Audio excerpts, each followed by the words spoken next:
Hello students, welcome to विमांस math.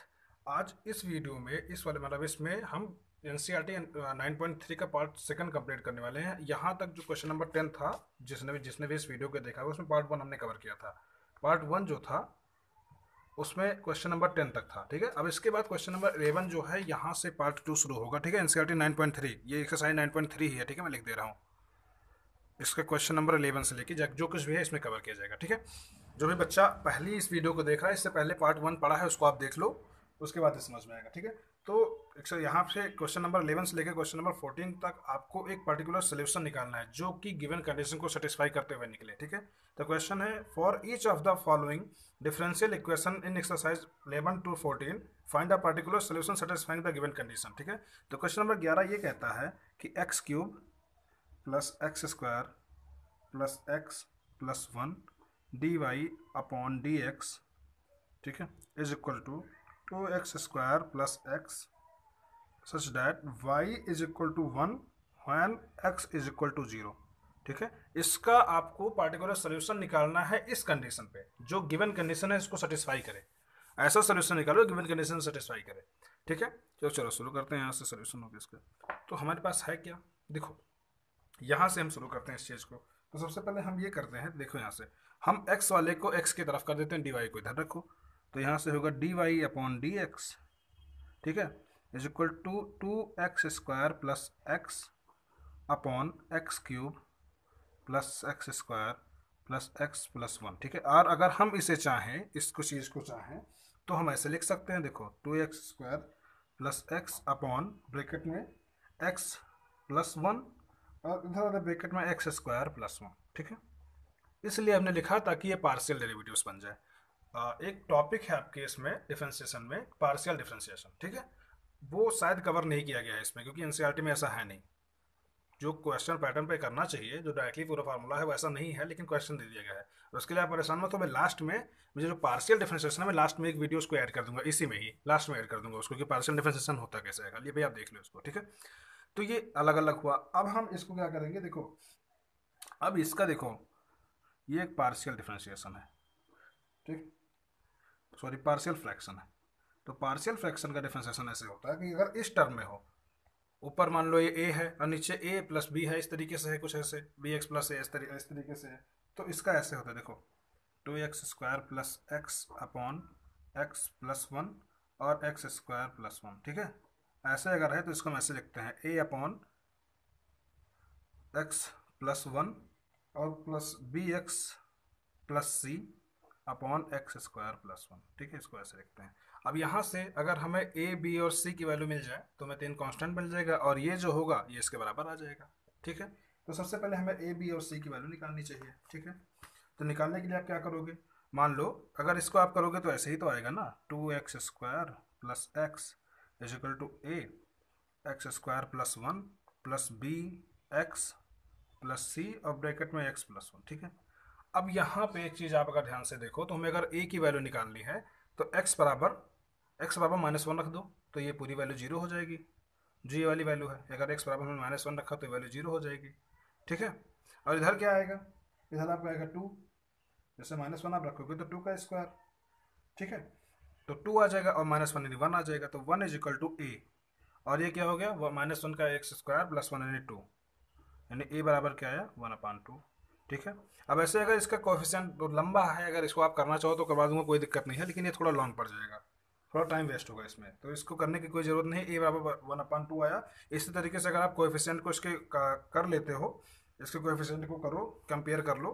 ठीक है, तो b बराबर आपका, एक मिनट रुको आप, चलो कोई नहीं, इसको कर लेते हैं। देखो, तो इसकी वैल्यू, a की वैल्यू इस इक्वेशन में रखो, यह इक्वेशन है, तो यहाँ से क्या आएगा, देखो 2x² plus x is equal to 1/2 था ना, तो x² प्लस 1/2 और प्लस ये देखो bx² plus bx plus cx plus c। ठीक है, तो अब इसको x² को उधर लेके चले जाओ, तो देखो ये क्या लिखा है, 2x² अपॉन 1 माइनस 2x², तो आ जाएगा 3/2 x² plus x is equal to 1/2 plus bx²। ठीक है, bx² plus bx plus cx plus c. अब देखो x² की अगर आप कोएफिशिएंट को कंपेयर करते हो तो x² का कोएफिशिएंट 3/2 और इधर x² का कोएफिशिएंट b, तो इसका मतलब b की वैल्यू जो आई और बी की वैल्यू क्या होगी, जाहिर सी बात है 3/2 होगी। ठीक है, यहाँ से बी की वैल्यू 3/2 मिल गई। कंपेयर करने पे इसके एक्स स्क्वायर के कोएफिशिएंट को देखो, यहाँ एक्स स्क्वायर का कोएफिशिएंट 3/2 था, यहाँ एक्स स्क्वायर का कोएफिशिएंट बी है, एलएचएस और आरएचएस में मिला के दोनों कंपेयर करो कि बी बराबर 3/2 आ गया।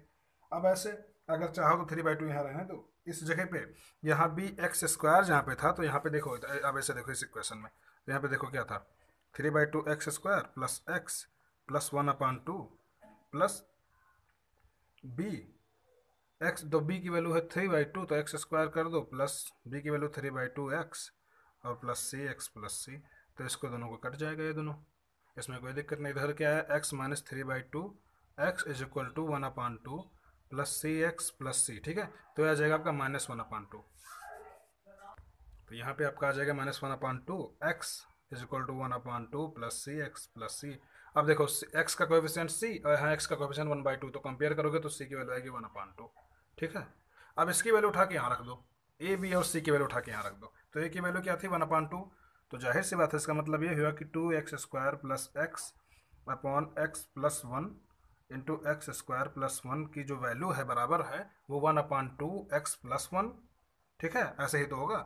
और देखो ये बी एक्स प्लस सी लिखा था ना, तो इस बी एक्स प्लस सी को हम b x upon x square plus 1 plus c upon x square plus 1 दो अलग अलग उसमें तोड़ दो, तो क्या आएगा 3/2 एक्स स्क्वायर प्लस 1 और प्लस सी, तो यानी -1/2 एक्स स्क्वायर प्लस 1। ठीक है, क्योंकि इस बी एक्स प्लस सी को अगर हम इस चाहें इसको, तो हम इसको ऐसे भी तो कर सकते हैं ना, b x upon x square plus 1 plus c upon x square plus 1। ये तो मैंने समझाने के लिए खाली लिखा है, बच्चों को आता होगा। ठीक है, तो ये देखो सेम चीज़ लिखा है, तो यहाँ पे इसकी वैल्यू ये आई।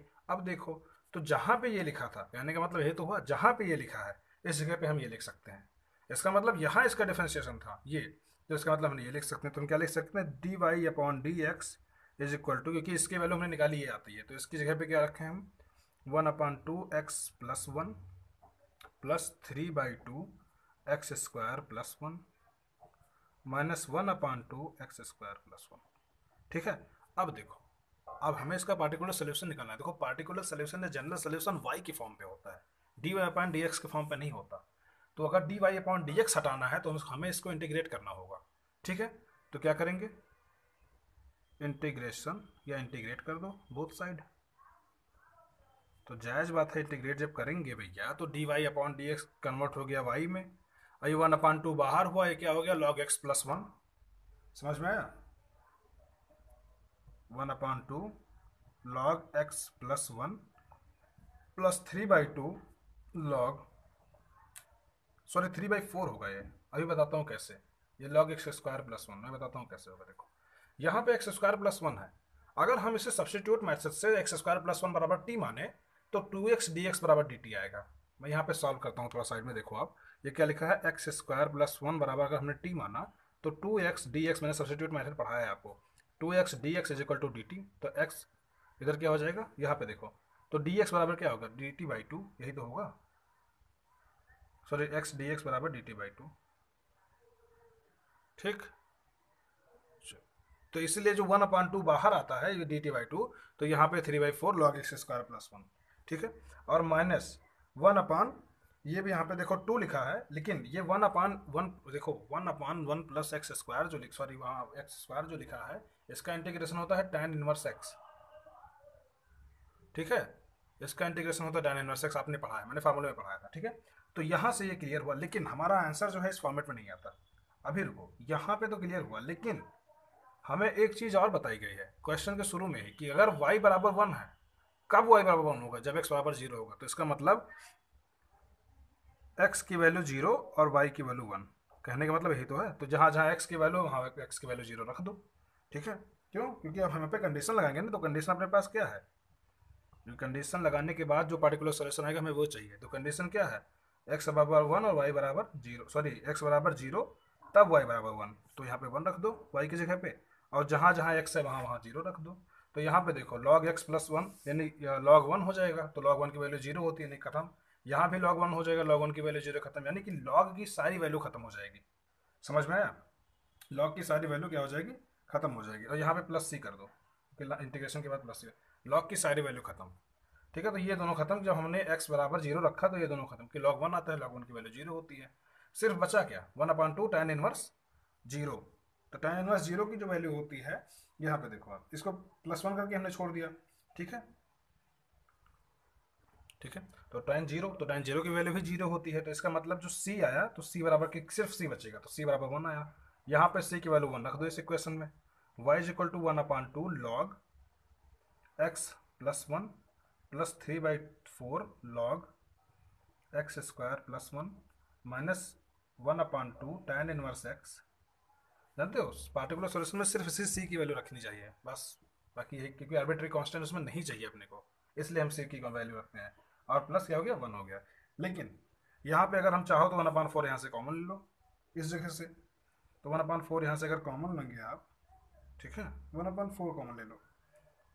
1/y इज इक्वल टू, यहाँ पे 1/2 था, ठीक है, 1/4 हमने कॉमन लिया, तो बचा क्या, 2 log x plus 1 plus 3 log x square plus 1, ठीक है।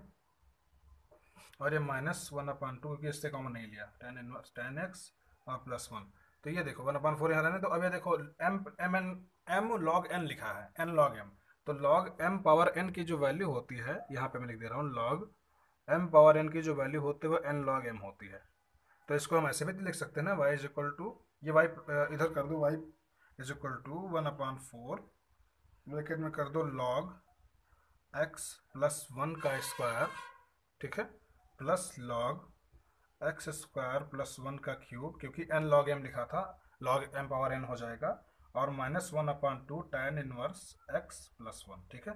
तो ये हुआ आपका जनरल सोल्यूशन इस क्वेश्चन के लिए, जब x cube plus x square plus x plus 1 dy/dx था, तो इसका जनरल सोल्यूशन हुआ, ठीक है। और कंडीशन क्या थी, y बराबर 1 x बराबर 0, ठीक है। इसके बाद क्वेश्चन नंबर 2 है आपका, क्वेश्चन नंबर 12। तो क्वेश्चन नंबर 12 क्या कहता है, क्वेश्चन नंबर 12 कहता है कि x square minus 1 dy/dx is equal to 1 such that, किस तरीके से, जब y बराबर 0 होगा, कब, when x is equal to 2, ठीक है, यानी x और y की वैल्यू आपको दी गई है, ठीक है, when x is equal to 2। तो हम इसको अगर चाहें तो dy को एक तरफ रख लो, बाकी उधर कर दो, तो dy/dx is equal to 1/x। अब ये एक्स स्क्वायर माइनस 1 लिखा है, यानी a square minus b square लिखा है, तो इसको अगर हम चाहें तो ऐसे भी तो लिख सकते हैं ना, x प्लस 1 और x माइनस 1, तो फार्मूला होता है ना a square minus b square का, a plus b, a minus b, ठीक है। तो अब इसका ये भी देखो, एक पार्शियल डिफरेंशिएशन बना, पार्शियल फ्रैक्शन बना, ठीक है।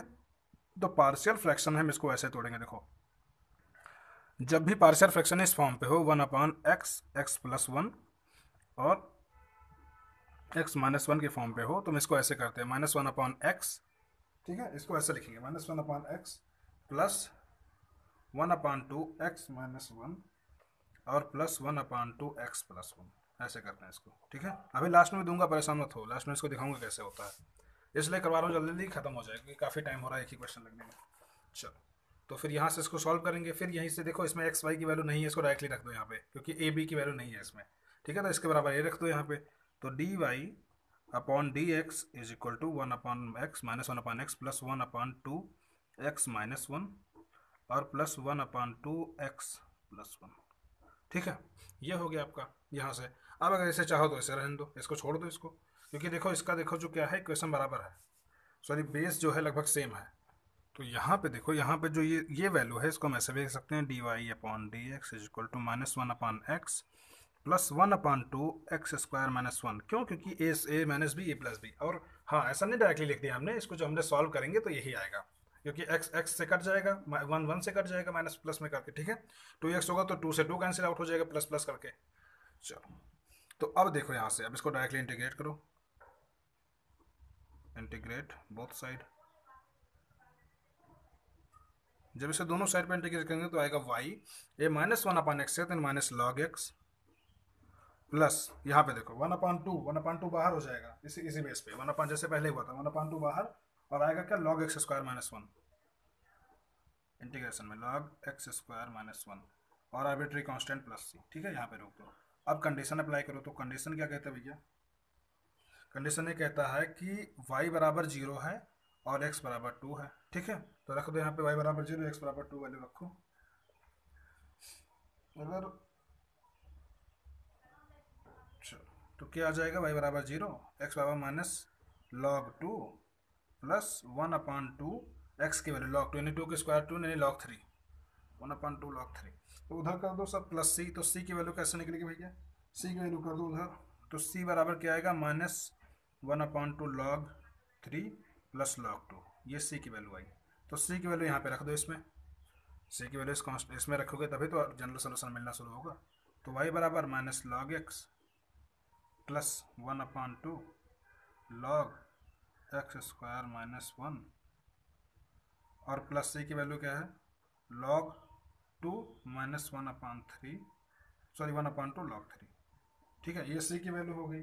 अब इसको देखो, यहाँ से देखो, इस जगह से अगर आप यहाँ से 1/2 कॉमन ले लो, हमें जो वैल्यू है इस फॉर्म पे नहीं चाहिए, हमें जो वैल्यू है वो इस फॉर्म पे चाहिए। देखो y इज इक्वल टू, यहाँ से देखो, यहाँ से -log x था ना, तो 1/2 यहाँ से कॉमन ले लो, तो अंदर क्या बचेगा -2 log x plus log x² -1 और प्लस 1/2 ये कहाँ से कॉमन ले लो, तो अंदर क्या बचेगा 2 log 2 और -log 3।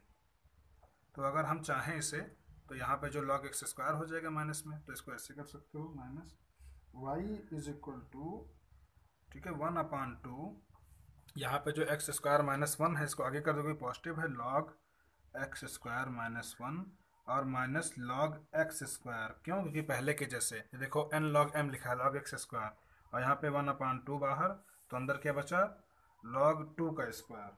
ठीक है, नहीं log 3 कर दो भाई, 2 log 2 कर दो, छोड़ दो इसको वहीं पे, यहाँ माइनस पे कॉमन लिया, माइनस पे, तो आंसर आपका इस तरीके से आ रहा है 3/4 इस तरीके से आ रहा है। तो ठीक है, कोई दिक्कत नहीं है, यहाँ पे माइनस, यहाँ से माइनस कॉमन ले लो, फिर करने दो यार, यहीं पे रखो log 3 सॉरी 2 log 2 -log 3।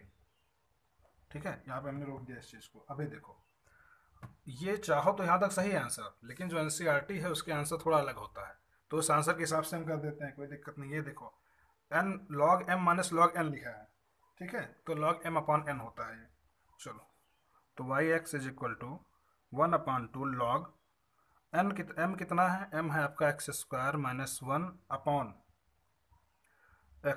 ठीक है, ये हो गया, और माइनस, अब की माइनस लें क्योंकि माइनस हमने कॉमन लिया, तो -1/2, तो जो प्लस था यहाँ पे log 3 माइनस, सॉरी जो माइनस था प्लस हो जाएगा, ये प्लस था माइनस हो जाएगा, तो यहाँ पे 2 log 2 लिखा है तो नहीं log 4 हो गया, इसको log 4 लिख सकते हैं।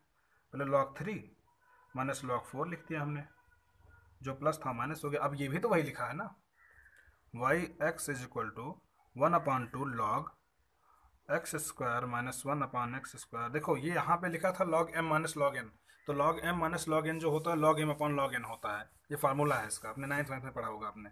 तो 1/2 log, ठीक है, क्या लिखा है log 3 -4, log 3/4 हो गया भैया आपका यहाँ तक का आंसर। आप चाहते तो यहीं तक सही था, पर्टिकुलर सोल्यूशन मिल गया आपका, लेकिन एनसीईआरटी के आंसर के हिसाब से हमने इसको सही किया यहाँ पे। ठीक है, ये हुआ आपका आंसर नंबर, कौन सा है answer number, sorry question number 12। अब क्वेश्चन नंबर 13 देखो, इसमें क्या कह रहा है, क्वेश्चन नंबर 13 आपका करिए तो आसान है, एक लाइन का ज़्यादा नहीं है। क्वेश्चन 13 कह रहा है आपका cos dy/dx is equal to a। ठीक है, तो ऐसा करो, cos को उधर कर दो, dy/dx को रहने दो, तो dy/dx is equal to cos inverse a। ठीक है, यहाँ पे क्या हो गया, dy/dx is equal to cos inverse a।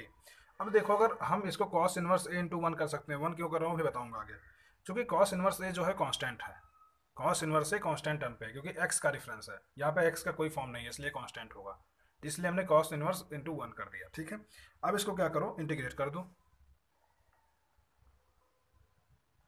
Integration करोगे dy/dx जो होगा y के बराबर, क्योंकि इंटीग्रेशन इसका होता है y। cos inverse a as it is बाहर होगा, कांस्टेंट टर्म है, चाहे इंटीग्रेशन हो चाहे डिफरेंशिएशन हो, कांस्टेंट टर्म मल्टीप्लिकेशन में या डिफरेंस डिवाइड में है तो बाहर होगा एज इट इज। और x का इंटीग्रेशन होता है 1, सॉरी 1 का इंटीग्रेशन होता है x, तो यहाँ पे हमने x लिख दिया इसका, और प्लस c आर्बिट्ररी कांस्टेंट है।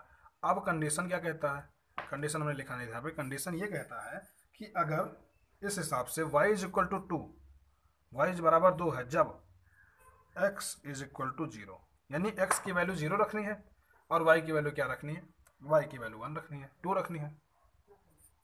तो इस जगह पे इस कंडीशन के अकॉर्डिंग जो कंडीशन लगेगा, कंडीशन अपनी है वाई बराबर 2, एक्स बराबर 0, तो रख दो एक्स बराबर 0, तो ये मतलब ये पूरी वैल्यू 0 होगी। तो सी बराबर क्या आया, सी बराबर आया 2, क्योंकि वाई बराबर हमने 2 रखा था। ठीक है, क्योंकि एक्स इसमें मल्टीप्लाइकेशन है ना एक्स का, तो इसलिए 0 हो जाएगा। कोई भी संख्या से 0 से मल्टीप्लाई करो 0 हो गया। तो यहाँ पे बचा क्या, सी बराबर 2 आया, तो सी की वैल्यू यहाँ पे उठा के रख दो। तो y is equal to cos inverse a x plus 2, यही तो आया भैया। लेकिन ये सही है, लेकिन आंसर कुछ अलग है। एनसीईआरटी थोड़ा अलग रहता है सबसे। तो करो क्या, एनसीईआरटी इसको -2 में है ना, तो y -2 कर दो। इधर क्या बचा, x cos इनवर्स a, यही तो बचा। अब देखो यहाँ पे देखो, इस तरीके के फॉर्म पे x को नीचे ले आओ, तो क्या हो जाएगा, y/2 minus x is equal to cos inverse a, यही तो बचा। तो cos इनवर्स था, उधर आ गया पॉजिटिव में हो गया, तो क्या आया, y-2/x बराबर a हो गया भैया इसका आंसर। 4-5 लाइन एनसीईआरटी फाजिल में बढ़वा रहा है। यहाँ तक सही था, हो गया आंसर इसका, क्लियर था। लेकिन आपको इस फॉर्म पे चाहिए था, तो क्योंकि y के फॉर्म पे देखो आंसर आ गया, y के फॉर्म पे चाहिए था ना, आ गया आंसर। चलो क्वेश्चन नंबर 14 है, ये भी वैसा ही है, लेकिन कोई बहुत ज़्यादा बड़े क्वेश्चन नहीं है। ठीक है, क्वेश्चन नंबर 14 है ये, हाँ 14 ही होगा ये, क्वेश्चन नंबर 14 है। ठीक है, इसके बाद 15 से शुरू। तो क्वेश्चन नंबर 14 यहाँ तक खत्म हो ना। क्वेश्चन नंबर 14 आपका कहता है कि if d y upon d x is equal to y tan x, और कंडीशन क्या कहता है, कंडीशन कहता है वाई बराबर 1 when x is equal to 0, मतलब जब x 0 होगा तो y की वैल्यू 1 होगी, तो इसका मतलब x और y की वैल्यू मिल गई, बस इतना समझो, ज़्यादा समझने की जरूरत नहीं है। ठीक है, वैसे इसको इक्वेंशियल फॉर्म पे ऐसे लिखते हैं, y 0 इज इक्वल टू 1, यानी x की वैल्यू 0 तब y बराबर 1 होगा, ऐसे लिखते हैं। ठीक है, लेकिन इतना ध्यान रखो, सिंपल फार्मूला रखो कि y बराबर y की दी गई है, डायरेक्टली रखना, ये सब करने की जरूरत नहीं, झमेला है सब। ठीक है, तो करना क्या भैया, d y upon d x क्या लिखा है, वाई टेन एक्स। ठीक है, तो वाई टेन एक्स को करने का तरीका क्या होगा, देखो 1/y को उधर ले लो, और इसको क्या कर दो, d y upon d x is equal to tan x. ठीक है, अब इसको इंटीग्रेट करो, इंटीग्रेट करो, तो करेंगे क्या, ये हो जाएगा log y, और इधर क्या हो जाएगा, देखो tan x का इंटीग्रेशन होता है log sec x। जब आप इंटीग्रेशन पढ़ेंगे तो सारी टॉपिक को कवर करूंगा, परेशान मत हो। अभी तो डायरेक्टली फार्मूले पे लिखा रहा हूँ, क्योंकि तरीका ही वही है भैया, उसमें मेरी क्या गलती है। देखो ऐसा तो होने की बहुत ज़्यादा मेरे पास कोई मॉडर्न इक्विपमेंट है कि एक स्लाइड हटा के दूसरी कर दूंगा। टीचर आदमी पेन कलम लेके शुरू हो जाता हूँ, जहाँ भी मिलती है पेन कॉपी शुरू हो जाता हूँ, तो परेशान मत हो, सारी चीज़ों को ऐड होंगी, बस कॉन्सेप्ट समझते रहो। tan x का होता है log sec x, integration of tan x होता है log sec x। जब आप इंटीग्रेशन पढ़ाऊंगा, इसी में खत्म हो रहा है, इसके बाद ही पढ़ाऊंगा, परेशान मत हो, तो उसमें समझ में आएगा, परेशान रहिए, कोई चीज़ दिक्कत नहीं है। लास्ट में ऐड भी कर दूंगा पार्शियल डिफरेंशिएशन का। तो यहाँ पे log sec x हुआ। अब देखो दोनों तरफ से log हटाने के लिए आपको एक चीज़ करना होता है, एक्सपोनेंट करो इसका। लॉग हटाने के लिए इसको आपने पढ़ा होगा भैया कि लॉग है तो एक्सपोनेंट करो इसका। ठीक है, तो यहाँ से देखो क्या था, लॉग वाई था ना, तो एक्सपोनेंट कर दो, एक्सपोनेंशियल कर दो इसका। एक्सपोनेंशियल फॉर्म क्या होगा, लॉग हटाने के बाद आएगा y is equal to e power log sec x, log sec x plus c. ठीक है, यहाँ पे c रखना जरूरी है, c ही तो मेन है, इसी की तो वैल्यू के लिए दौड़ेंगे अभी। ठीक है, प्लस सी, समझ में आया, तो प्लस सी कर दो यहाँ पे। अब एक काम करो कि let log e power log is equal to e power c, और इज इक्वल टू के, समझ में आए, मान लो। तो यहाँ पे क्या बचा, y इज इक्वल टू के सेक एक्स। ठीक है, अब देखो अपने पास एक कंडीशन थी, देखो ये जो c था ना, इसी को हमने मान लिया था log c करके। ठीक है, ये c को हटा के यहाँ कर दिया, आर्बिट्री कांस्टेंट ये भी हो गया ना, c जहाँ होगा आर्बिट्री कांस्टेंट होगा। तो कंडीशन क्या है अपने पास, कंडीशन ये करता है y बराबर y इज इक्वल टू 1, ये तो है ना कंडीशन, यही था भैया, क्या कंडीशन है, हो गया हमको ही, y1 और x 0, तो y1 और x क्या है, 0 है, तो यहाँ से रख दो इसकी वैल्यू 1 और x की वैल्यू 0, तो sec 0 की वैल्यू क्या होती है, sec 0 की वैल्यू 1 होती है। ठीक है, तो यहाँ से k बराबर 1 आ गया, समझ में, तो y बराबर sec x, ये हो गया आपका आंसर, क्योंकि k की वैल्यू हमने 1 रखी, तो यहाँ तक आपका हुआ आंसर। ठीक है, अब उसके बाद क्वेश्चन नंबर 15, 16, 17, 18 ये भी कवर करना है। ठीक है, कवर करते हैं, तो यहाँ तक आपको क्लियर हुआ होगा, परेशान मत हो, जो भी कॉन्सेप्ट छूट रहा है, जो अभी आप ये फार्मूला याद रखो कि tan x का जो डिफरेंशिएशन सॉरी इंटीग्रेशन होता है log sec x होता है। पार्शियल डेरिवेटिव्स के लिए जो भी कैसे होता है भी मैं ऐड करूंगा, उसको परेशान मत होइए। और जब इंटीग्रेशन पढ़ाऊंगा तो सारे टॉपिक उसमें कवर होने वाले हैं, ठीक है। ठीक है, जो क्वेश्चन नंबर 15 है, क्वेश्चन नंबर 15 सो देखो, क्वेश्चन नंबर 11 से लेके 14 तक हमने सॉल्व किए, क्वेश्चन नंबर 15 आपका है, ठीक है। अब यहाँ से थोड़ी सी अलग होती है, तो इसमें क्या कह रहा है आपको, यहाँ पे आपको एक कर्व इक्वेशन निकालना होता है, ठीक है। तो कह रहा है क्वेश्चन नंबर 15 का, find the equation of a curve passing through the point 0, 0 and whose differential equation is y dash is equal to x sin x, ठीक है। तो सबसे पहले हमें 15 में क्या मिला, हमें ये मिला कि जो डिफरेंशियल इक्वेशन है y डैश है वो क्या है, x sin x है, ठीक है। लेकिन ये जो कर्व है, बेसिकली ये जो कर्व है वो कर्व किस दो पॉइंट से गुजर रहा है, वो दो पॉइंट क्या है, 0, 0, इसका मतलब x की वैल्यू 0 है और y की वैल्यू 0 हो गई। तो क्वेश्चन ये कह रहा था कि find the equation of a curve passing through the point 0, 0 and whose differential equation is y dash is equal to x sin x, ठीक है। दो चीजें हमें मिली है, पहला क्या मिला है, पहला हमें डिफरेंशियल इक्वेशन मिला है y dash is equal to x sin x, और दूसरा क्या है, दूसरा हमें वो पॉइंट मिली है जिस पॉइंट के थ्रू वो कर्व क्या है, पास कर रहा है, 0, 0। इसका मतलब x इज इक्वल टू 0 और y इज इक्वल टू 0, ठीक है। डायरेक्टली इस चीज को ध्यान रखना, अभी सी निकालने के लिए इसकी इस वैल्यू की जरूरत पड़ेगी, इसलिए मैं लिख रहा हूँ बार बार समझाने के लिए। 0, 0 से जा रहा है, देखो x, y होता है, ठीक है, ध्यान रखना, जब किसी दो पॉइंट से गुजरे तो पहला x दूसरा y होगा।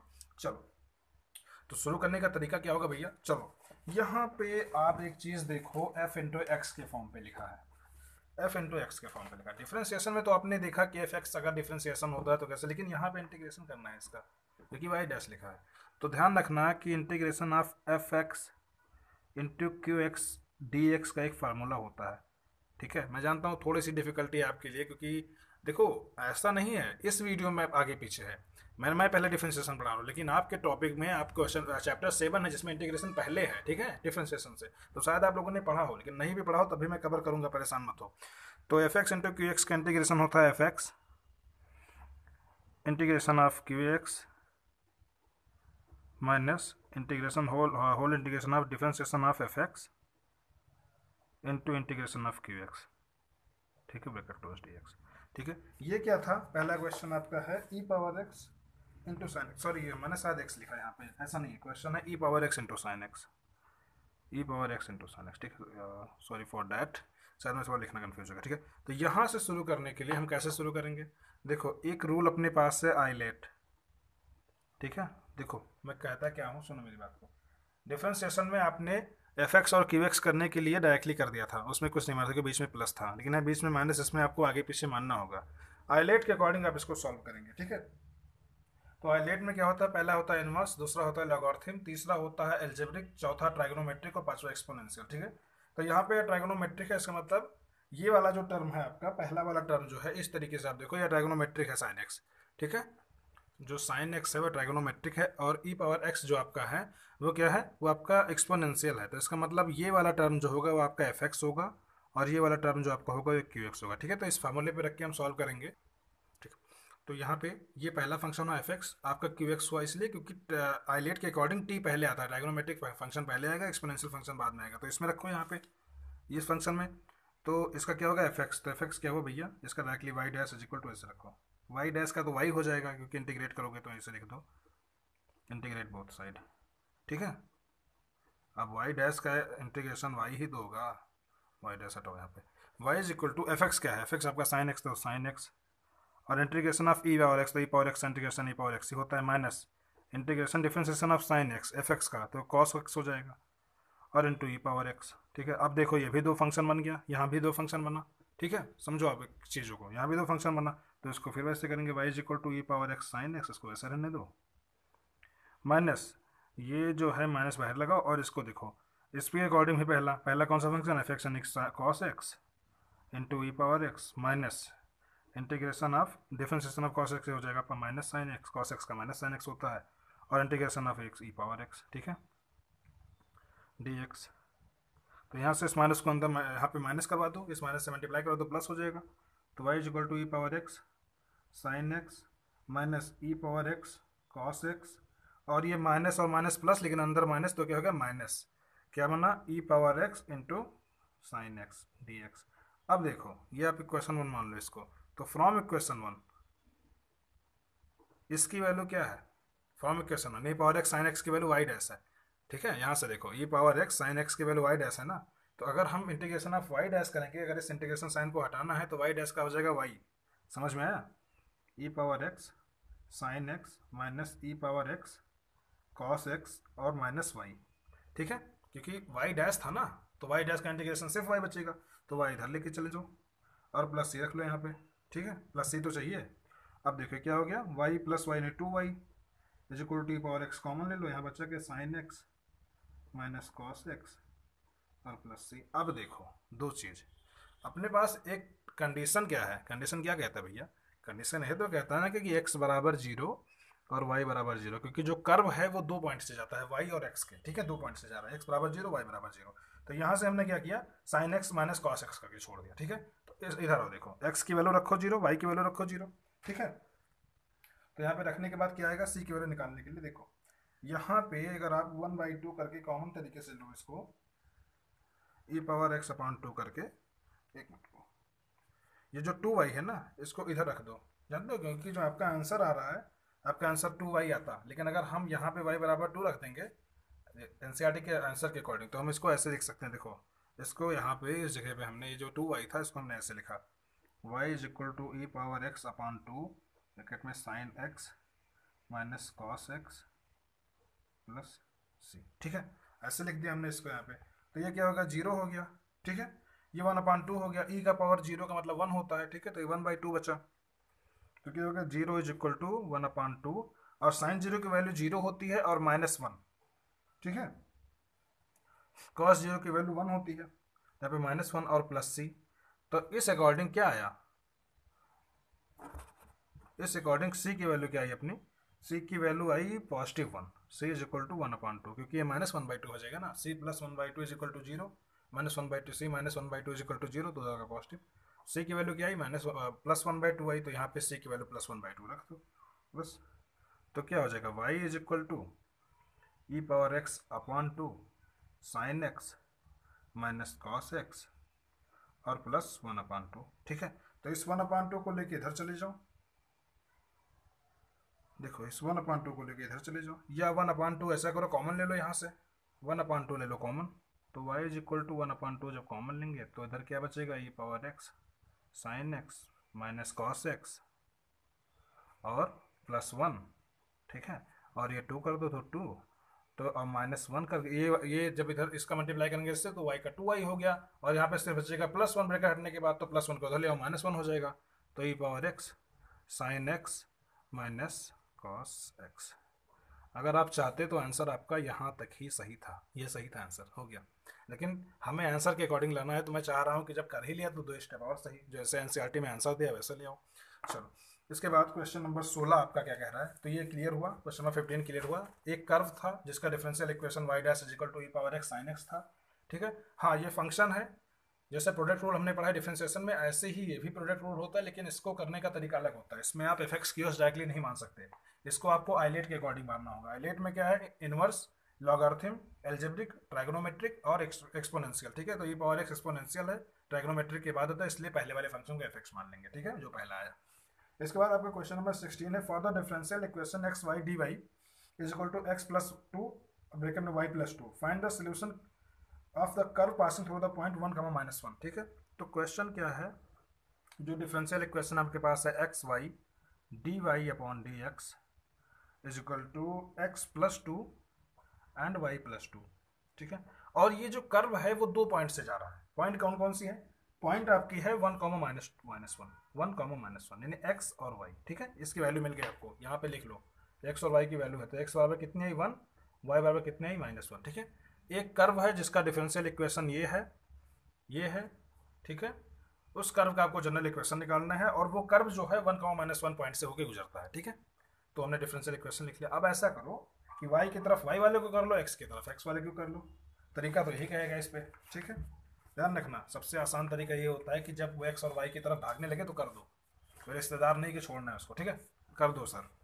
तो ऐसा करेंगे, तो यहाँ पे बचेगा क्या भैया, देखो यहाँ पे बचेगा y upon y plus 2 d y, यही तो बचा, is equal to x plus 2 upon x d x, ये बचा, यही तो बचेगा।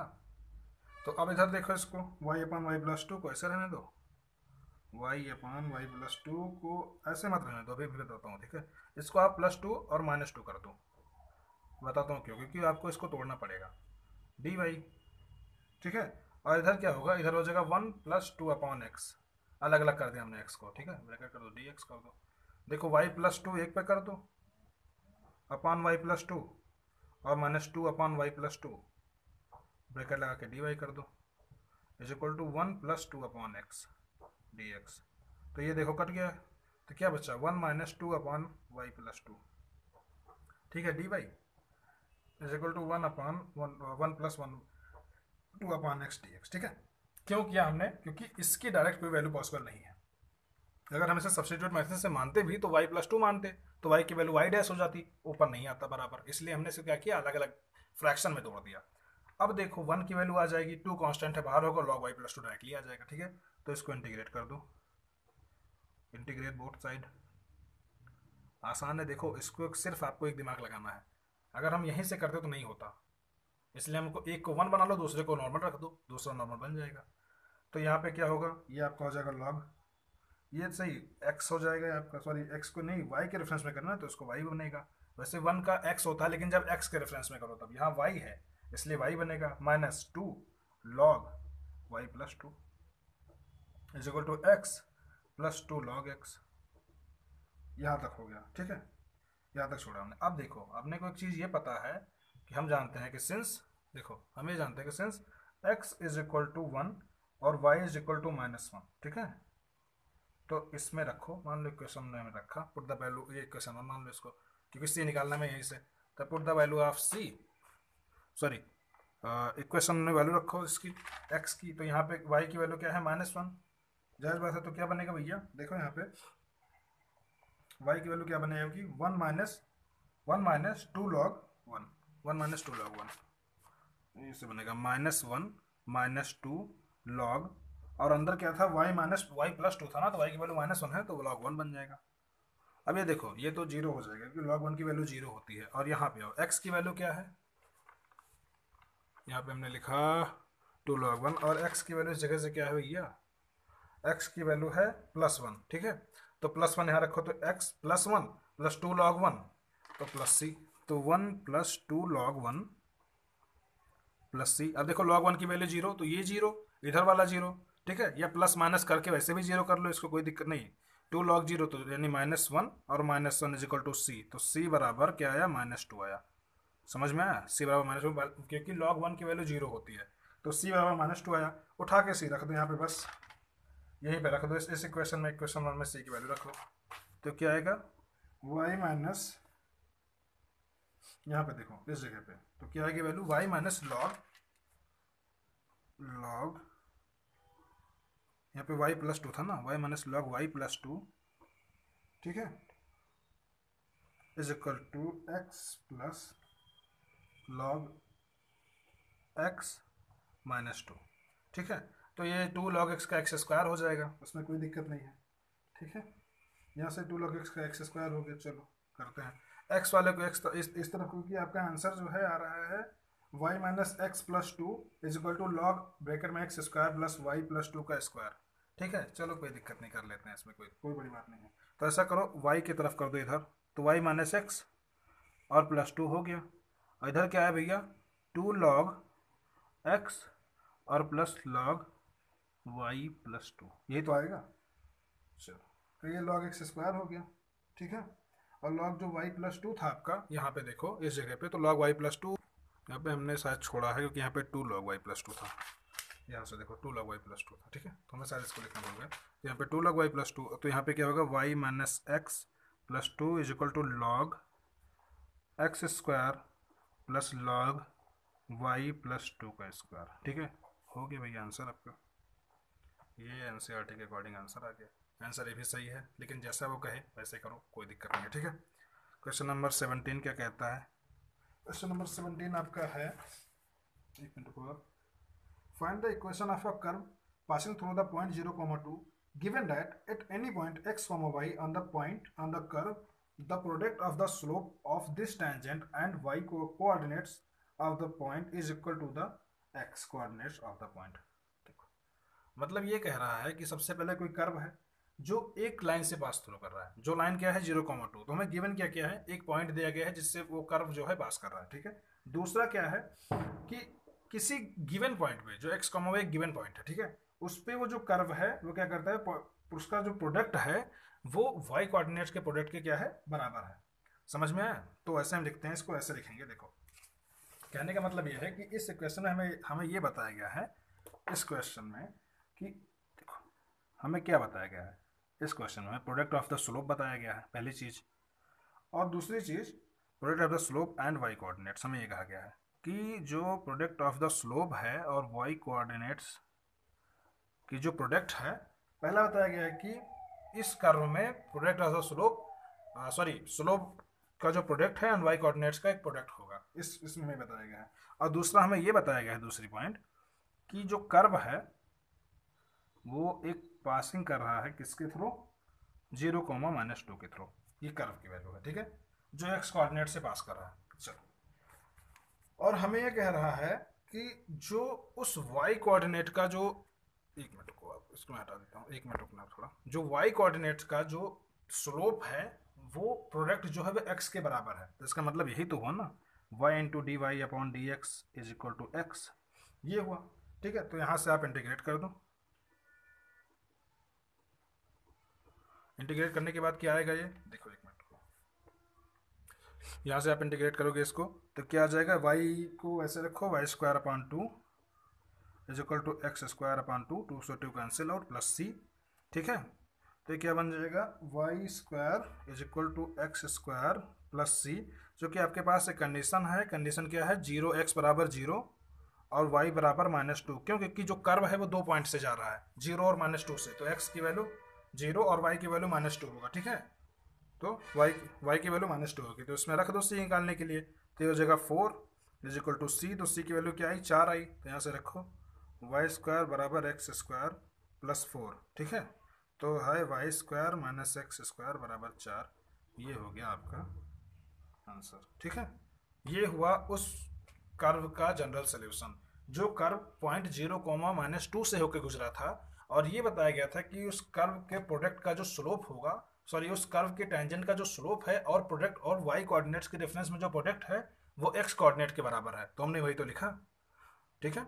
दो चीजें हमें बताई गई थी कि द प्रोडक्ट, ये आपका क्वेश्चन नंबर 17 तक क्लियर हुआ यहाँ तक। इसके बाद देखो क्वेश्चन नंबर 17 आपने देखा कि जो जो भी गिवन क्राइटेरिया था उसके अकॉर्डिंग हमने लगाया। अब देखो क्वेश्चन नंबर 18 क्या कहता है, ठीक है बच्चा लोग, समझ रहा हूँ थोड़ी वीडियो लंबी है लेकिन कोशिश करेंगे खत्म करने की इसे मैं, इसलिए क्योंकि तो पार्ट 3 ना ऐड हो, ठीक है। चलो, तो क्वेश्चन नंबर 18 आपका कह रहा है कि at any point x comma y of a curve, ठीक है, 2 पॉइंट आपके दिए गए हैं, at any point x comma y of a curve the slope of a tangent is twice, ठीक है। अभी समझ लो कि किसी भी 2 पॉइंट जो एक्स कॉमा वाई है उस पर जो टेंजेंट का स्लोप है दोगुना है, किसके दोगुना है, the slope of the line segment joining the point of the contact of the point -4, -3, find the equation of the curve given the passes through -2, 1। सबसे पहले हमें गिवन क्या है, हमें ये गिवन है कि जो उस टेंजेंट का स्लोप है वो ट्वाइस है, किसके, जो लाइन सेगमेंट है उसके, समझ में आया।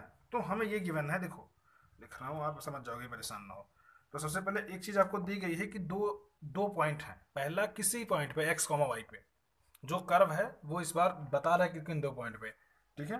तो देखो यहां से देखो,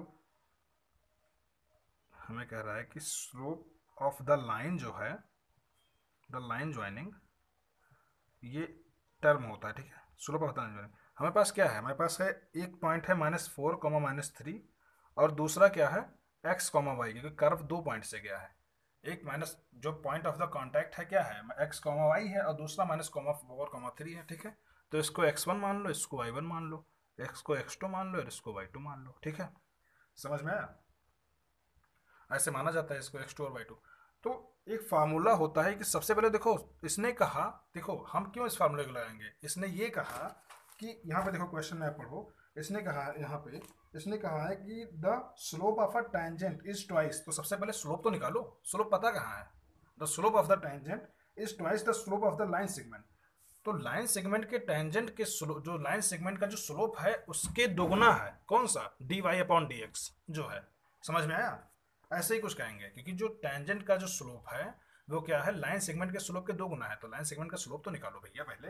तो उसके लिए क्या करेंगे, उसके लिए अपने पास एक टर्म होता है, क्या होता है कि formula for slope between two points. जब कभी दो पॉइंट दिया गया हो तो उसके लिए एक फार्मूला होता है, मैं लिख दे रहा हूं। तो फार्मूला होता है formula for slope between two points, ठीक है। बिटवीन टू पॉइंट्स का जो फार्मूला होता है वो होता है भैया स्लोप इज इक्वल टू, इसको याद रखना, slope is equal to y2 minus y1 upon x2 minus x1। तो y2 क्या है भैया, y2 आपकी है y, और y1 क्या है -3 तो हो जाएगा +3, x1 क्या है x, और y2 क्या है y1 x1 क्या है आपका -4 तो +4, ठीक है। ये आपका स्लोप आया, समझ में आया। और हमें बताया क्या गया है, वी आर टोल्ड, हमें ये बताया गया है कि द टेंजेंट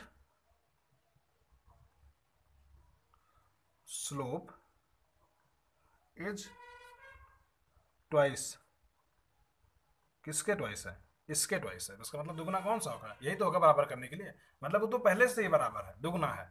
तो इसका मतलब 2 इसमें मल्टीप्लाई करेंगे अगर बराबर दिखाना है तो। समझ में आया? तो कैसे होगा भैया, d y upon d x is equal to 2 into y plus 3 upon x plus 4। क्यों? क्योंकि इसने कहा कि the tangent slope is twice of the slope of the line segment. इसका मतलब ये तो पहले से दुगना है, लेकिन बराबर दिखाने के लिए 2 इसमें मल्टीप्लाई करेंगे। समझ में आया? अब देखो y वाले को y तरफ ले लो, x वाले को x तरफ ले लो, तरीका तो आसान ही कहेगा। तो क्या हो जाएगा 1 upon y plus 3 d y is equal to, ये अपना इधर हो जाएगा 1 अपान एक्स प्लस 4, 2 बाहर रखो डी एक्स, ठीक है। ऐसे हो गया।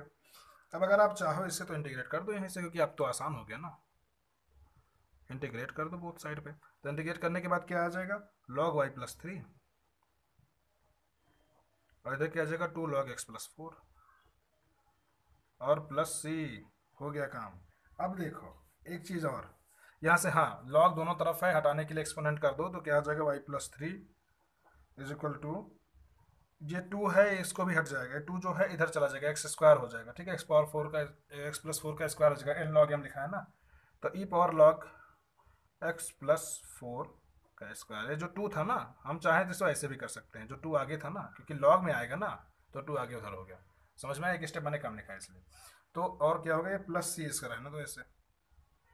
समझ में आया? तो मान लो लेट ई पावर जो इसके बराबर है, ऐसे लिख लो, let e power log is equal to e power c is equal to k. ये सी भी कंक्लूड कर लिया गया कि के जो है कांस्टेंट टर्म है, कांस्टेंट ही मानना है, ठीक है। इसलिए के की वैल्यू निकालो।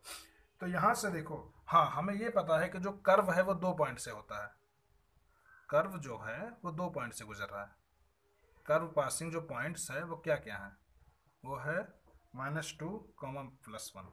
ये आपको बताया गया लास्ट में, जो कर्व है 2 पॉइंट से गुजर रहा है। तो इसका मतलब x की वैल्यू क्या है, -2 है, y की वैल्यू 1 है। तो इसमें रखो, इस जगह पे रखो, चाहे यहाँ रखो, चाहे इसको के बराबर मान लो, नहीं अभी तो इसको के बराबर मानो ना, इसको आप इसको बराबर के मानो, y plus 3 is equal to k x plus 4 का स्क्वायर, क्योंकि हमने इसके बराबर मान लिया लेट करके, ठीक है। अब देखो यहाँ पे हमने क्या रखा, y की वैल्यू -2 रखो और x की वैल्यू y की वैल्यू 1 रखो, x की वैल्यू -2 रखो, ठीक है। तो y की वैल्यू +1 रखोगे क्या आ जाएगा, 4 आ जाएगा, 4 इज इक्वल टू के, और x की वैल्यू है -2 और +4, तो क्या हो जाएगा +2 और 2 का क्या होगा 4। तो 4 से 4 कट गया, तो k के बराबर क्या आया, 1 आया, ठीक है। तो k यहाँ पे 1 रखो। तो इसका मतलब क्या आया, इसका मतलब यही तो हुआ ना भैया, y plus 3 is equal to x plus 4 का स्क्वायर, ठीक है।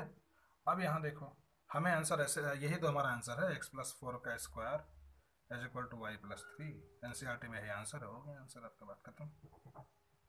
कुछ नहीं करना था, खाली लॉग को हटाया, एक्सपोनेंशियल फॉर्म पे किया, बस, ठीक है। क्वेश्चन नंबर 19 आपका क्या कहता है, चलो फटाफट खत्म करेंगे इसको आज।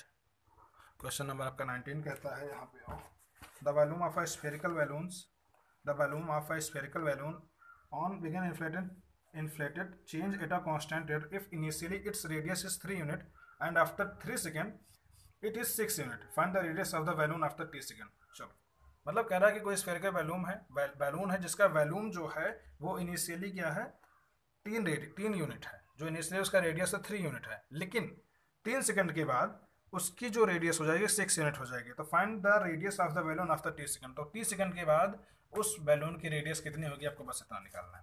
ठीक है, तो दो चीज़ें हमें पता है। सबसे पहले हमें पता क्या है, हम ये जानते हैं, सबसे पहले तो कोई लिखो ना, वॉल्यूम ऑफ द स्फीयर। ये फार्मूला आपने टेंस में पढ़ा था मेंसुरेशन में, याद करो। वॉल्यूम ऑफ द स्फीयर जो होता है वो होता है v is equal to 4/3 pi r cube. यही तो होता है भैया। अब हमें देखो दो चीज़ें बताई गई हैं, हमें बताई क्या गई हैं कि जो वॉल्यूम है वो कांस्टेंट रेट पे इंक्रीज हो रहा है। ठीक है, हमें कहा गया है, इसे लिखो सिंस वॉल्यूम इंक्रीज्ड, इसलिए लिख रहा हूँ, लैंग्वेज लिखना जरूरी है कि आप कभी भी इसको ओपन करो तो याद रहे, volume increased at a constant rate. Constant rate मतलब ये हुआ कि वॉल्यूम जो है बार टाइम बाय टाइम बढ़ रहा है। इसका मतलब ये क्या हो जाएगा, dv upon dt is equal to k, क्योंकि वो k जो है कांस्टेंट है। समझ में आया, यहाँ से k कांस्टेंट, क्योंकि टाइम के साथ साथ बढ़ रहा है ना वॉल्यूम, तो इसका मतलब dv t रेफरेंस हो जाएगा, dv अपॉन dt। हमें ये पता है कि v is equal to pi 4/3 pi रो आर क्यूब पर आई क्यूब। तो इसको डिफ्रेंशिएट कर दो दोनों तरफ पहले। तो differentiation with respect to t, यहाँ के टी के रेफरेंस में डिफ्रेंशिएट करेंगे क्योंकि टाइम के रेफरेंस में हमें चाहिए ना आंसर। तो रेफरेंस करोगे तो क्या आएगा, d v upon d t, और ये 4/3 जो है ये आर स्क्वायर, 4/3 जो है और पाई है कांस्टेंट है, बाहर हो जाएगा, तो इधर क्या बचेगा, r square into d r upon d t. समझ में आया, ऐसे होगा। तो अब यहाँ पे देखो, चूंकि इसकी वैल्यू जो है d v upon d t की वैल्यू के है, यहाँ से हमने निकाला था, तो k is equal to 4/3 pi r square into d r upon d t. Okay, यहाँ पे इसको रोक दो इस जगह पे। ये कांस्टेंट टर्म में चल रहा है, इसका मतलब ये हुआ कि ये जो फार्मूला है, ये जो एक्सप्रेशन है, ये तब तक चल रहा है जब तक कि हम इसको कांस्टेंट रेट पे चला रहे हैं, अभी तक है ये। ठीक है, तो हम इसको ऐसे भी तो लिख सकते हैं ना कि आर इज इक्वल टू, हम चाहें इसको तो हम ऐसे भी लिख सकते हैं ना कि r square into d r is equal to, ये देखो 4/3 जो है इसके नीचे आ जाएगा, देखो यहाँ पे आ जाएगा, इसको हम ऐसे भी तो लिखा जा सकता है। हमने यहाँ पे एक छोटी सी गलती कर दी। गलती क्या थी कि जो आर क्यूब का डिफ्रेंशिएशन होता है वो 3r² होता है, हमने यहाँ पे 3 नहीं लिखा, गलती होगी हमसे, तो हम यहाँ 3 लिखेंगे। ठीक है, तो चाहो तो आप यहाँ पे 3 रख दो। ठीक है, अभी 3 रखने दो इसको, लेकिन ये 3 से ये 3 कैंसिल आउट हो जाएगा, तो ये 4 पाई जो है वो के नीचे आ जाएगा, तो के upon 4 pi into D T. इस तरीके से हो जाएगा कि डी टी उधर चला जाएगा। समझ में आया, कुछ नहीं करना है, खाली आर स्क्वायर डी आर को हमने रोक लिया इधर, बाकी 4 ये जो 4 पाई जो था वो इसके के नीचे आ गया, और डी टी इसमें क्रॉस मल्टीप्लिकेशन होगा तो मल्टीप्लाई में आ जाएगा। ठीक है, यहाँ तक हुआ इसको, इसका जो है, अब आप इसको क्या करो, इंटीग्रेट करो, तो होगा क्या, r cube upon 3 is equal to k upon 4 pi जो था बाहर हो जाएगा इंटू टी। ठीक है, प्लस सी। ये आपका इक्वेशन 1 हो गया, यहाँ तक आप मानो इसको इक्वेशन 1 मानो। अब हमें ये पता है पहला जो था, ठीक है, इफ इनिशियली जो रेडियस है वो 3 है, इसका मतलब यहाँ पे इनिशियली यानी टी बराबर 0, जब टी बराबर 0 है तब आर बराबर 3 है, तो यहाँ पे टी बराबर 0 रख दो, आर बराबर 3 रख दो, तो सी की वैल्यू मिल जाएगी। तो क्या हो जाएगा, 9 का क्यूब, सॉरी 3 का cube upon 3 is equal to k upon 4 pi into t बराबर 0 तो 0 प्लस सी। इसका मतलब सी बराबर क्या हुआ, सी की जो वैल्यू आई इस जगह पे आपकी, इस पे रखने पे, तो यहाँ पे सी की जो वैल्यू होगी वो होगी आपकी 9। ठीक है, तो सी बराबर क्या आया, 9 आया, तो सी की वैल्यू 9 यहाँ पे रख दो, तो बनेगा क्या, r cube upon 3 is equal to k upon 4 pi into t plus 9। ठीक है, ये बना तब, ये क्वेश्चन तब बना टी के रेफरेंस में जब इनिशियली था, मतलब टी बराबर जब 0 था। अब इसके बाद दूसरा बताया गया कि आफ्टर 3 सेकेंड, ठीक है, आफ्टर 3 सेकेंड रेडियस क्या हुआ, जो रेडियस है आपका वो 6 यूनिट हुआ। इसका मतलब जब t बराबर 3 है तो r बराबर 6 होगा। समझ में आया? यही तो कह रहा है ये। तो इस इक्वेशन में फिर से रखो इक्वेशन 1 में। अब इस बार r बराबर 6 रखो। ठीक है, तो 6 का cube upon 3 plus k upon 4 pi into 3, क्योंकि इस बार t की वैल्यू 3 है, प्लस c। ठीक है, तो अब डायरेक्टली इसको अगर आप करोगे तो ये आएगा आपका 63। ठीक है, ये आपका होगा, देखो 36, 6 का स्क्वायर 36 गुणे 216 नहीं आएगा 63 इज इक्वल टू, यहाँ पे होगा आपका 63 upon 63 upon 3 is equal to k upon 4 pi plus c. ठीक है, तो यहाँ पे क्या बना ये, यहाँ पे अगर आप इसको रोको, इस जगह पे रोको, एक मिनट यार, प्लस सी की वैल्यू तो 9 है ना, सी की वैल्यू 9 रखो यहाँ पे भैया, सी की वैल्यू 9 रखो। एक मिनट रुको, यहाँ पे जो था ये वैल्यू है 63 नहीं 70, ये 216, रुको 216/3, 216/3। ठीक है, गुणे 3, अभी रोको इसको, तो ये आ जाएगा 72। ठीक है, 72 is equal to 3k upon 4 pi plus 9, तो 9 इससे हटाओ, तो 72 minus 9 is equal to 3k upon 4 pi यानी 63 upon 3 is equal to k upon 4 pi. ठीक है, तो ये क्या बनेगा आपका, यहाँ से आपका k जब आएगा, देखो k आपका बनेगा ऐसे, तो k कैसे बनेगा, k is equal to 63 into 4 pi upon 3। ठीक है, 3 से कट करो इसको 21। ठीक है, यानी k इज इक्वल टू 84 पाई। ठीक है, k बराबर कितना है 84 पाई। अब देखो जहाँ पे k रखा है यानी 4k, यानी k अपॉन 4 पाई की वैल्यू कितनी हो जाएगी, एक मिनट रुको। अब जहाँ पे जैसे k की वैल्यू इतनी है तो k अपॉन 4 पाई की वैल्यू कितनी होगी, तो क्या होगा 84 अपॉन 4 पाई, तो पाई से पाई कैंसिल आउट, ये बचा कितना, ये बचा 21। तो इसका मतलब कि अपॉन 4 पाई की जो वैल्यू है वो 21 है। ठीक है, तो आप अगर चाहो तो यहाँ पे रख दो। तो अब इक्वेशन 1 से r³ अपॉन 3, ठीक है, बराबर 21 इंटू टी प्लस 9। ठीक है, तो r³ is equal to 63 t plus 9। अब आप इसे r टी के रेफरेंस में, तो क्या है 63 टी प्लस 9 का होल पावर 1/3। ठीक है, क्यों, क्योंकि हमें c की वैल्यू मिल गई थी 9, हमें जबकि देखो हमें इसी इक्वेशन में हमें सिर्फ इनिशियली ही तो निकालना था, t सेकंड में कितना होना था तो यही निकालना था। c की वैल्यू हमें 9 मिल गई, यहाँ पे c की वैल्यू 9 मिल ही गई थी, लेकिन k अपॉन 4 पाई निकालने के लिए हमें ये रखना था, तो k अपॉन 4 पाई निकालने के लिए हमने ये रखा। तो जो ये इक्वेशन है इनिशियली पे जो इक्वेशन है t बराबर 0 पे, तो यही पे हमें निकालना था, तो r³ करके हमने छोड़ दिया, r³ करके 4 k अपॉन 4 पाई की वैल्यू मिल ही गई 21, और प्लस 9 जो सी का वैल्यू प्लस 9 था, टी के रेफरेंस मिल ही गया। ठीक है, तो इसका मतलब जब टी सेकंड के बाद जो उसका रेडियस होगा वो क्या होगा 63 टी प्लस 9 का होल पावर 1/2। ठीक है, तो बच्चा लोग यहाँ पे इसको हम खत्म करेंगे आज, क्वेश्चन नंबर 19 पे पार्ट 2 खत्म करेंगे। ठीक है, आपको इस चैनल को लाइक करना है, शेयर करना है, सब्सक्राइब करो। ठीक है, चैनल का नाम है विमांस मैथ्स। ठीक है, मंडे को और थर्सडे को इस चैनल पे वीडियो अपलोड हो जाएगी। ठीक है, शाम को 7 बजे। ठीक है, मंडे और थर्सडे 2 दिन अपलोड करूंगा मैं इस पे, चैनल पे वीडियो अपलोड करूंगा। ठीक है, लॉन्ग वीडियो अपलोड होगी, शॉर्ट्स आती रहेगी शाम 7 बजे। ठीक है, 7 PM। क्वेश्चन नंबर 19 तक हमने क्लियर किया, इसके बाद जो हम अगले पोर्शन में क्लियर करेंगे, परेशान होने की जरूरत नहीं है। जो भी कोई बच्चा इस चैनल को पहली बार देख रहा है, वो ये पार्ट 2 है एनसीईआरटी का, इससे पहले पार्ट 1 जो है वो अपलोडेड है, आप जाके देखो, वहाँ पे समझ में आएगा आपको, उसमें कोई प्रॉब्लम कोई परेशानी की बात नहीं है। जो बच्चा इसको पहली बार देख रहा है, विमांस मैथ चैनल का नाम है, आपको लाइक करो, शेयर करो, सब्सक्राइब करो। ठीक है, और अपने दोस्तों के साथ भी शेयर करो, डिफरेंशिएशन के सारे टॉपिक इस पर कवर किए जाएंगे। एनसीईआरटी 9.1, 9.2, 9.3 का पार्ट 1 अपलोडेड हो चुका है, पार्ट 2 ये वीडियो है, ये भी अपलोड हो रही है आज। ठीक है, और सारी वीडियोस मंडे को और थर्सडे को शाम को 7 बजे पढ़ेंगे इस पर। ठीक है, परेशानी होने की कोई बात नहीं है, बस आप कंटिन्यू रहना इस पर, हम लोगों की तो कंटिन्यूटी बनी ही रहेगी। ठीक है, इसके बाद जल्दी जल्दी इसको खत्म करके फिर इंटीग्रेशन को कवर करते हैं, फिर जो मोस्ट इंपॉर्टेंट क्वेश्चंस होते हैं बोर्ड्स के पॉइंट ऑफ व्यू से। भी टाइम है इसलिए थोड़ा लंबा हो रहा है। ठीक है, अभी फरवरी में आपका पेपर है, तो जल्दी जल्दी तक खत्म हो जाएगा इंटीग्रेशन भी। ठीक है, इसके पहले जो बेसिक कॉन्सेप्ट पढ़ा है उसको आप जाके देखो।